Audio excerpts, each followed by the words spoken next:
ఇక నారాయణపేట జిల్లాలో ఇసుక వ్యవహారం రాజకీయ వివాదానికి దారితీసింది. తన తమ్ముడు సప్లై చేసిన ఇసుకే వాడాలంటూ దేవరకద్ర కాంగ్రెస్ ఎమ్మెల్యే కుటుంబం ఒత్తిడి తెస్తోందంటూ ఓ కాంట్రాక్టర్ ఆరోపిస్తున్నారు. యంగ్ ఇండియా స్కూల్ నిర్మాణ పనులకు ఇసుక తరలింపు విషయంలో ఎమ్మెల్యే సోదరుడు వేధింపులకు గురిచేస్తున్నారంటూ ఆరోపణలు వెల్లువెత్తుతున్నాయి.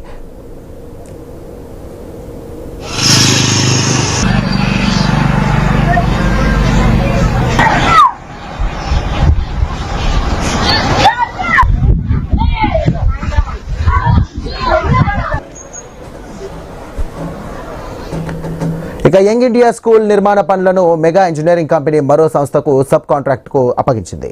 అయితే నిర్మాణానికి అవసరమైనటువంటి ఇసుకను తమకు అనుకూలంగా ఉన్న వారి వద్ద నుండి తీసుకోవాలంటూ ఎమ్మెల్యే కుటుంబం ఒత్తిడి తెస్తోందంటూ సబ్ కాంట్రాక్టర్ ఆరోపిస్తున్నారు. మక్తల్ ప్రభుత్వ ఇసుక రీచ్ నుండి ఇసుక తరలిస్తున్న 2 టిప్పర్లను కూడా సీజ్ చేయించారనే ఆరోపణలు కూడా ఉన్నాయి. ఎమ్మెల్యే ఒత్తిడితో తన పరిధి కాకపోయినప్పటికీ పక్క మండలపైన నర్వాలోని టిప్పర్లను సీజ్ చేసి పోలీస్ స్టేషన్కు తరలించారంటూ ఎస్ఐ ఓబుల్ రెడ్డిపై ఆరోపణలు వచ్చాయి. అయితే ఈ వ్యవహారంలో అక్రమ కేసులు, టిప్పర్ల సీజ్ వ్యవహారాన్ని కూడా తట్టుకోలేక ఎస్ఐ ఓబుల్ రెడ్డి 2 నెలలు సెలవుపై వెళ్లినట్టుగా సమాచారం. ఇక నిబంధనల ప్రకారం ఖాళీ టిప్పర్లను సీజ్ చేసే అధికారం లేకున్నప్పటికీ చర్యలు తీసుకున్నారంటూ కాంట్రాక్టర్ ఆరోపిస్తున్నారు.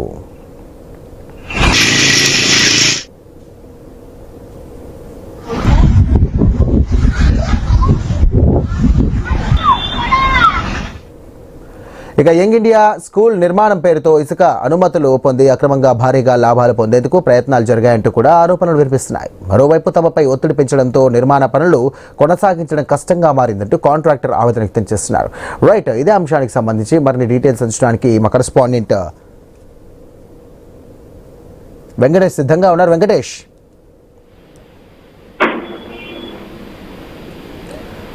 ఎమ్మెల్యే తమ్ముడు దగ్గరే ఇసుక కొనాలంటూ కూడా ఒక హుకుం జారీ చేసినట్టుగా తెలుస్తోంది. సో కాంట్రాక్టర్ చెప్పినటువంటి మాటల్లో వాస్తవం ఎంత, ప్రస్తుతం అక్కడ పరిస్థితి ఎలా ఉందనుకోవచ్చు?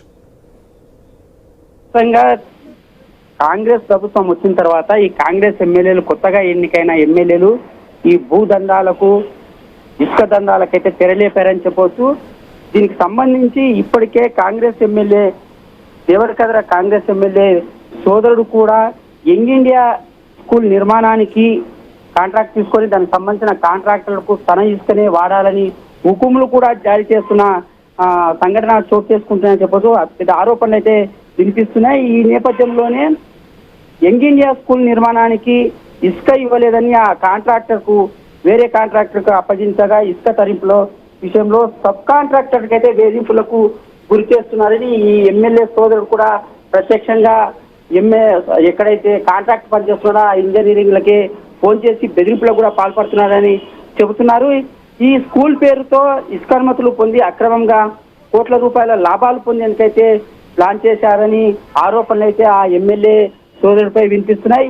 ఈ నేపథ్యంలోనే ఈ వ్యవహారం అంతా ఇంజనీరింగ్ కానీ అక్కడ కాంట్రాక్టర్ కానీ విభేదించడంతో దానికి సంబంధించిన ఇతర నియోజకవర్గాల్లో కూడా ఇసుకకు సంబంధించి వాళ్ళు ఇసుక అనుమతులు పొంది వాళ్ళు అక్కడ ఇసుక నుంచి తెప్పించుకునే ప్రయత్నాలు చేసినా కూడా అక్కడ కూడా అంటే దీనికి సంబంధించి నియోజకవర్గాలకు సంబంధం లేకుండానే ఈ వస్తున్న ఇసుకను కూడా సీజ్ చేపించి పోలీసులను కూడా బెదిరించి దానికి సంబంధించి ఇసుకను కూడా తరలింపు చేసే ప్రయత్నాలు చేశారు. దీంతో ఆ పోలీసులు కూడా వాళ్ళకు సహకరించడం, ఆ ఇసుక లారీలను సీజ్ చేయడము, కేసులు పెట్టడం అయితే జరుగుతున్నది.